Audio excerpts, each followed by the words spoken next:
The two-story house nestled in the quiet residential neighborhood on the outskirts of Chicago was the perfect love nest for Emily Thompson. Every morning when she woke up, her small happiness came from gazing at her husband Michael's sleeping face beside her. Even though 10 years had passed since their marriage, she still felt like newlyweds, probably because Michael remained the same gentle and thoughtful husband he had always been. Emily worked as a pediatric nurse at the city's general hospital. The children's smiles were her driving force, and although she sometimes faced difficult realities, every time she saw her little patients recovering, she felt deeply grateful that she had chosen this profession. At the hospital, she was trusted by patients' families so much that she was called Angel Emily. Meanwhile, Michael worked as an architect at an independent design firm. He was quiet and thoughtful, with a careful personality that always considered others' feelings before speaking. Unlike Emily, Michael wasn't much of a talker, but his words carried weight, and when he said, "I love you," he always looked into her eyes and spoke from his heart. The only regret in their married life was that they hadn't been blessed with children yet. Emily worked with children at the hospital every day, dreaming of the day when she could hold her own baby. Michael also loved children, and whenever Emily saw him playing with friends' children, she was convinced he would make a wonderful father. Every Sunday, the couple had a habit of visiting Emily's parents' house. Her father George was devoted to his hobby of gardening. Though he had a strict personality, he loved his daughter deeply and doted on Michael like his own son. The two enjoyed playing golf together on weekends, and Emily always felt reassured that she had chosen a good husband when she saw her father's happy expression whenever he talked about Michael. Her mother Margaret was actively involved in community volunteer work. She had a caring nature and always prepared plenty of homemade dishes whenever Emily and Michael visited. The apple pie she made especially for Michael was exquisite, and he always said, "Mom's pie is the best in the world," which delighted Margaret. At Sunday dinner tables, warm conversations always flowed. George would consult with Michael about work matters, and Margaret would listen to Emily's stories about her experiences at the hospital. The four of them seemed bound by deep ties. Since Michael didn't have biological parents, the Miller couple was like real parents to him. "I hope we can see a grandchild's face someday," Margaret said softly while pouring tea, and Emily smiled a little sadly. "That day will surely come, Mom." Michael gently pulled Emily's shoulders close to him. Can you imagine making $10,000 a month just from YouTube, all from home? That's exactly what I did with Reddit Stories. No face, no voice. Check the link in the description if you're curious. Emily believed without doubt that this peaceful and happy daily life would continue forever. A loving husband, kind parents, and fulfilling work. Life seemed perfect to her. There was just one thing: she knew almost nothing about Michael's past. Other than the fact that he had lost his parents at a young age and was raised in an institution, he didn't like to talk about the details. Emily didn't try to force him to tell her. She understood that it was natural not to want to talk about past pain, and she had no doubt that his current kindness and love were genuine. On an autumn evening, the two were snuggled together on the sofa watching TV as usual. As Michael gently stroked Emily's hair, he murmured, "I'm so glad I met you." Emily turned to look into his eyes. She had noticed the shadow of deep sadness that sometimes appeared in the depths of those eyes, but she believed that her love would heal it. "Me too. When I'm with you, everything seems perfect," Emily replied, and Michael showed a slightly complex expression but soon smiled and embraced her. On a morning in October, Emily stood in front of the bathroom sink, trembling as she held a small plastic test kit. She was afraid to see the result and stood still with her eyes closed for several seconds. Taking a deep breath, she slowly opened her eyes, and two blue lines appeared clearly. It was positive. "Really?" Emily whispered softly to herself in the mirror. It was the moment she had waited for 10 years. Her hands were shaking so much she almost dropped the test kit as she checked the result again. It was definitely positive. Tears streamed down her cheeks. They were tears of joy. That afternoon, after finishing her shift at the hospital, Emily went straight to the gynecology clinic. Dr. Anderson, the attending physician, told her the results with a warm smile. "Congratulations, Mrs. Thompson. You're 8 weeks pregnant. The baby is developing well." Emily cried on the examination table. The small heartbeat she saw in the ultrasound deeply moved her. Though it was still only the size of a grain of rice, the sight of her child definitely existing there seemed like the most beautiful thing in the world. "The due date will be around June next year. Since it's early stages, you shouldn't overdo it, but you can continue your normal life," Dr. Anderson explained kindly.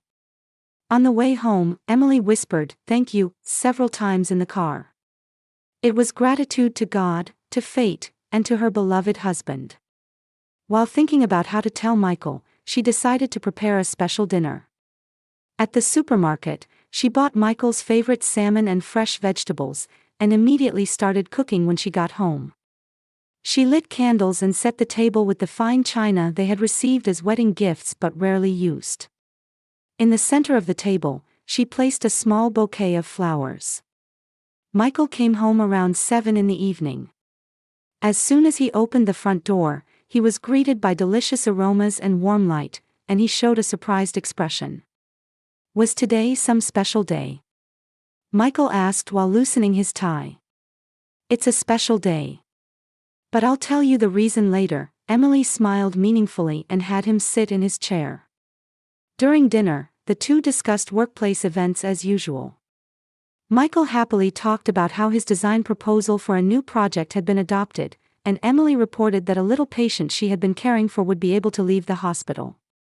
While enjoying the conversation, Emily's heart was racing with nervousness. When she served ice cream cake for dessert, Emily took a deep breath. "Michael, I have something important to tell you." "What is it?" Michael stopped his spoon and looked at his wife's face. Emily stood up and brought a small box from the kitchen. Inside was a pregnancy test along with a small note that read, "Are you ready to be a daddy?" Michael opened the box and looked at the contents, freezing for a moment. Then he picked up the test kit and stared at it intently. "This is, really?" His voice was trembling. "It's real. I had it confirmed at the hospital today." 8 weeks, Emily answered with tears in her voice. Michael slowly stood up from his chair and embraced Emily. Tears were flowing down his cheeks too. "I can't believe it. I really can't believe it," he repeated many times, burying his face in Emily's hair. "We. Yes, we're going to be parents," Emily said while gently stroking her husband's back. That night, the two talked late into the night about the future. How to prepare the baby's room, what to name it, how life would change when the child was born. Michael was more talkative than usual, honestly expressing both his joy and anxiety about becoming a father. "I wonder if I can be a proper father," he said anxiously. "You'll be fine. You're kind and caring, and you'll definitely be a wonderful father," Emily squeezed her husband's hand. A few days later on Sunday, they were scheduled to visit her parents' house as usual. Emily and Michael had decided to announce the pregnancy on this day. Emily had prepared a special gift. She put small baby shoes in a beautiful box and tied it with a ribbon. "Dad and Mom will jump for joy," Emily said in the car while carefully holding the box. "I'm looking forward to it too. George will definitely cry," Michael laughed while driving. When they arrived at the Miller house, Margaret greeted them at the entrance as usual. George also came out of his study and shook hands with Michael. "I made special dishes today," Margaret said happily. "Roast chicken that Emily loves, and I also baked apple pie for Michael."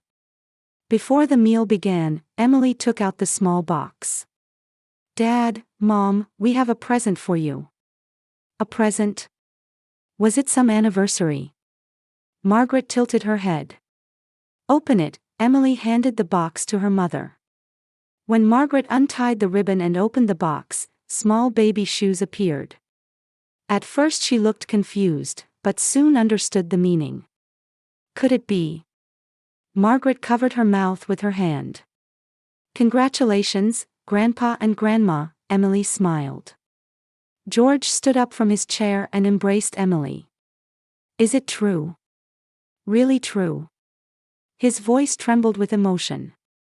Margaret looked at Michael with tears in her eyes. However, for some reason, her expression was complex.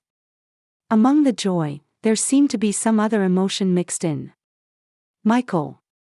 Margaret suddenly started crying. It was different from tears of joy. George also looked at Michael and said, "Congratulations," but his hands were slightly trembling. Emily was confused by her parents' reaction. She had expected them to be simply happy, but both of them seemed to have some complex emotions.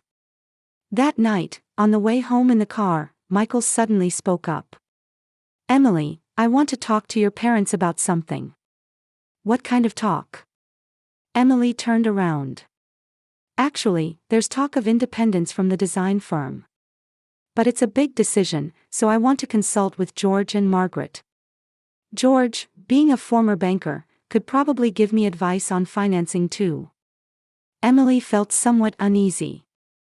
She could understand Michael wanting to consult about important decisions, but why would he exclude her? "Couldn't I listen too?" "Of course, I'll tell you all about it later. But at first I want to talk with just the three of us," Michael explained gently. On Tuesday morning, Michael woke up earlier than usual. While Emily was still sleeping, he quietly got out of bed and stood by the window, gazing outside. "Good morning," Emily woke up and called out to her husband's back. When Michael turned around, his expression was more serious than usual. However, his eyes looking at Emily held deep affection. "Good morning, my love," he sat on the bedside and placed his hand on Emily's cheek. "How are you feeling? Is the morning sickness okay?" "I feel good this morning. The baby is fine too," Emily placed her hand over her husband's. Michael suddenly embraced Emily tightly. As if they might never meet again. "I love you, Emily. Whatever happens, don't ever forget that." His voice had an urgency different from usual. "What's wrong? You sound like you're saying goodbye." Emily looked at her husband with concern. "It's nothing like that. I just wanted to tell you how precious you are to me." Michael smiled, but somehow that smile seemed sad. Even during breakfast, Michael gazed lovingly at his wife's every gesture. Emily drinking orange juice, her hands spreading jam on toast. It was as if he was trying to engrave everything in his memory. "Do you think you'll be able to come home early today?" Emily asked. "I don't know. I'm not sure how long the discussion with your parents will take." Michael looked down. "But I'll definitely come home. I won't leave you alone."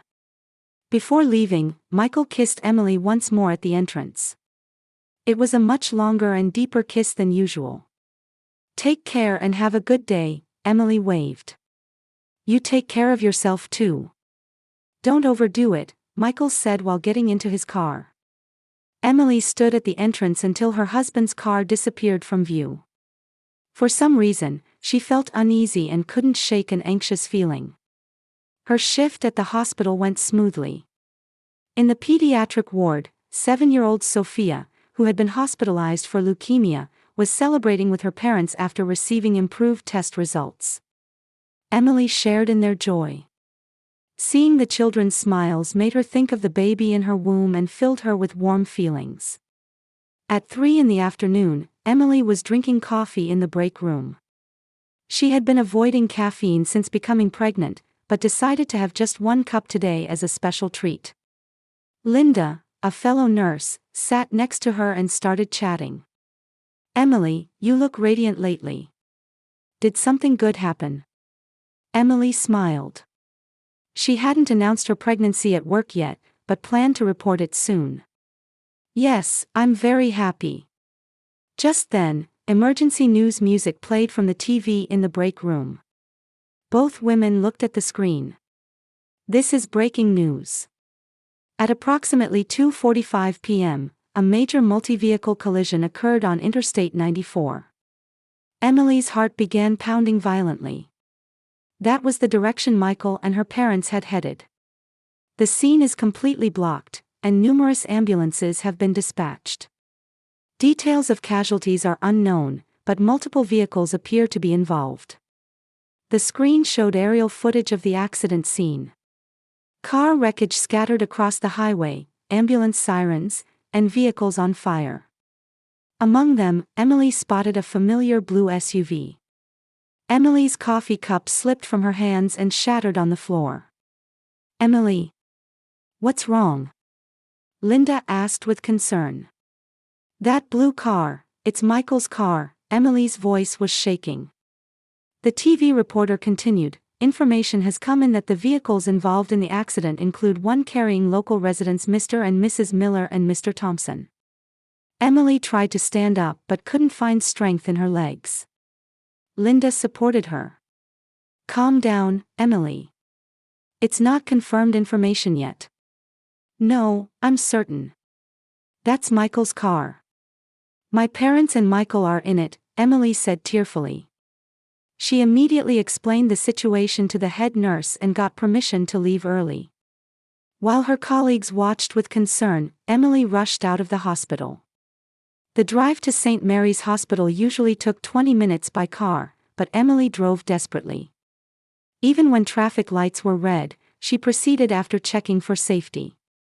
Her hands gripping the steering wheel were slippery with sweat, and tears blurred her vision. "Please, be safe. Please," Emily prayed repeatedly.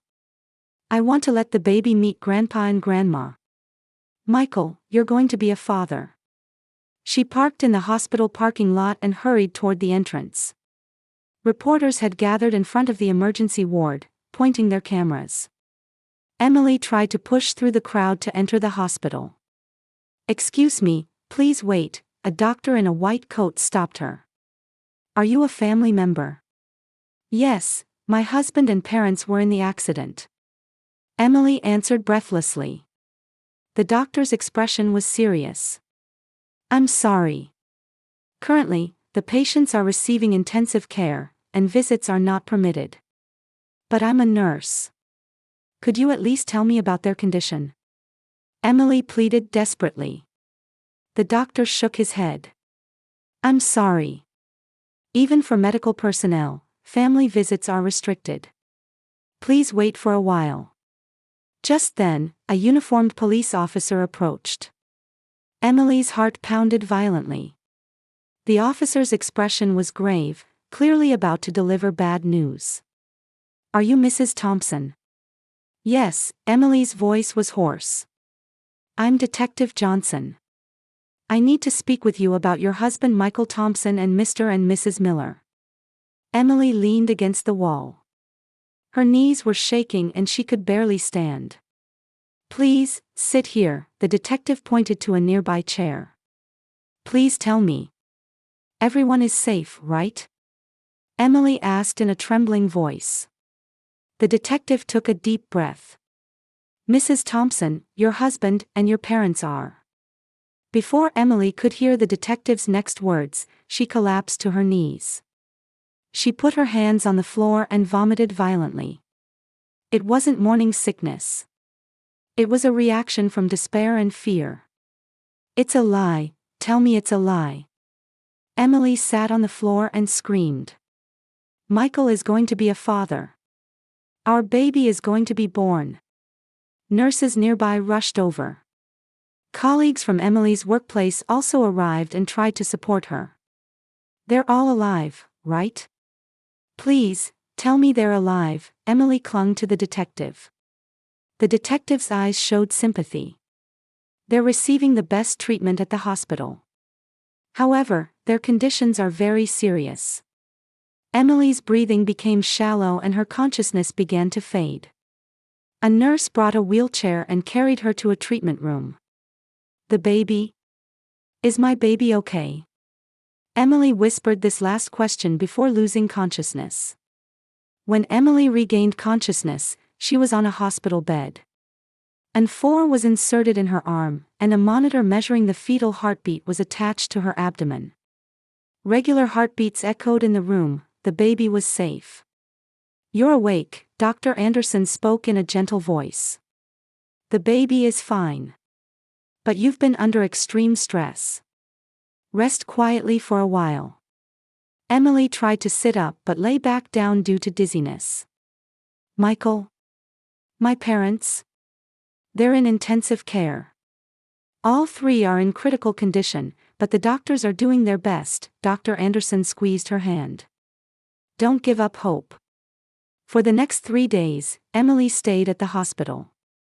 She waited in front of the intensive care unit and during brief visiting hours, went back and forth between the 3 hospital rooms. Father George had serious head injuries, Mother Margaret underwent surgery for internal bleeding, and Michael was in the most serious condition with brain contusion, remaining unconscious. On the morning of the 4th day, Michael's consciousness temporarily returned. When Emily was holding his hand, his eyelids slowly opened. Emily. He called her name in a hoarse voice. Michael. Emily brought her face close while crying. It's okay, everything's okay now. However, Michael's eyes held deep anguish. Sorry. Emily, sorry. What are you apologizing for? The accident wasn't your fault. Michael continued in a trembling voice, for 25 years. I waited for this day. His words sounded incoherent. But I couldn't, you and the baby. What are you talking about? Rest and recover your strength. Emily was confused. I love you.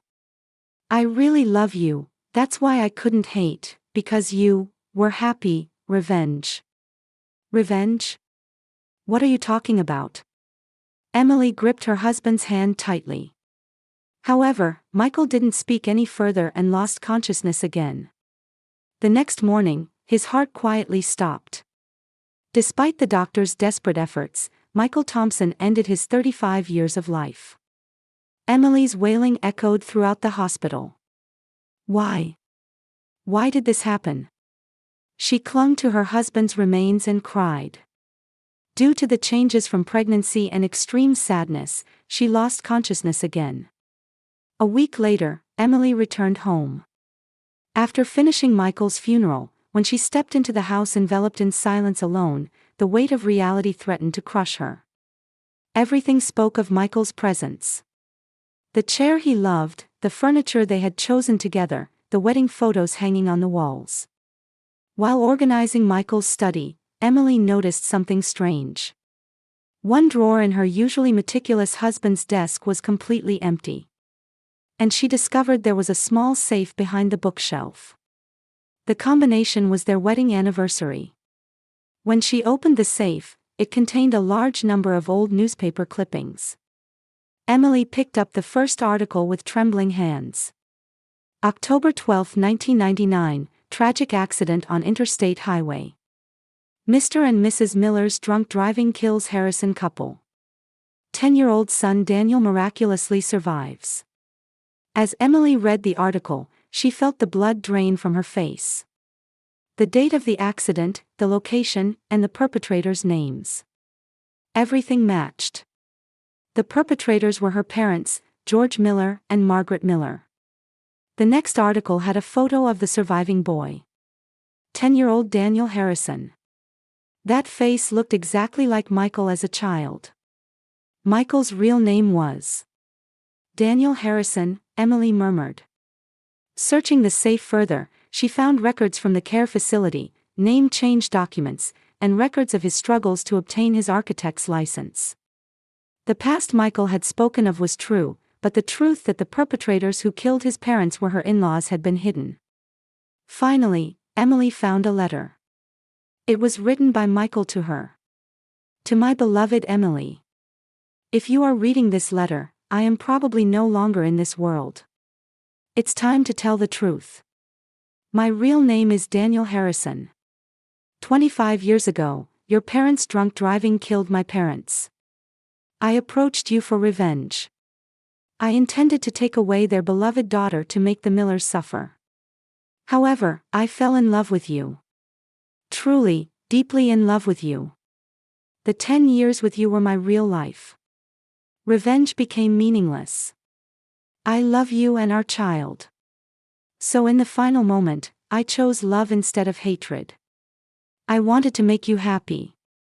I'm sorry, and I love you. Michael. After reading the letter, Emily sat down on the floor. Everything became clear. Michael's strange behavior on the last day, her parents' complex reaction to the pregnancy announcement, and the true cause of the accident. Just then, the doorbell rang. Detective Johnson from the police was standing there. Mrs. Thompson, I'd like to speak with you about the results of the accident investigation. Please, come in. Emily led the detective to the living room. Actually, we recovered a dashboard camera from your husband's car. Do you need to see that footage?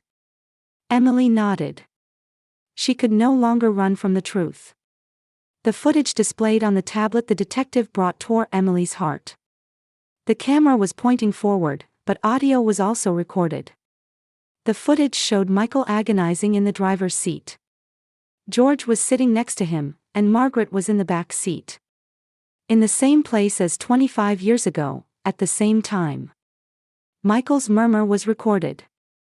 And in the next moment, the footage showed Michael intentionally turning the steering wheel. However, in the last few seconds of the video, he turned the wheel back again and took a position as if shielding both parents with his own body. He changed his mind about revenge at the last moment, the detective explained quietly. He was trying to protect your parents. Emily continued watching the footage through her tears. Michael's last words could be heard. Emily, I love you. Please take care of the baby. That night, Emily sat alone in Michael's study. She was overwhelmed by the weight of the truth he had left behind and simultaneously by the depth of love he had shown at the end. The relationship had begun with hatred, but love had triumphed over hatred. The baby in her womb moved slightly. Emily placed her hand on her belly. Daddy chose love at the end, she whispered softly. A call came from the hospital. The news that Margaret's consciousness had returned. In the car rushing to the hospital, Emily thought about how she should face this reunion with her mother.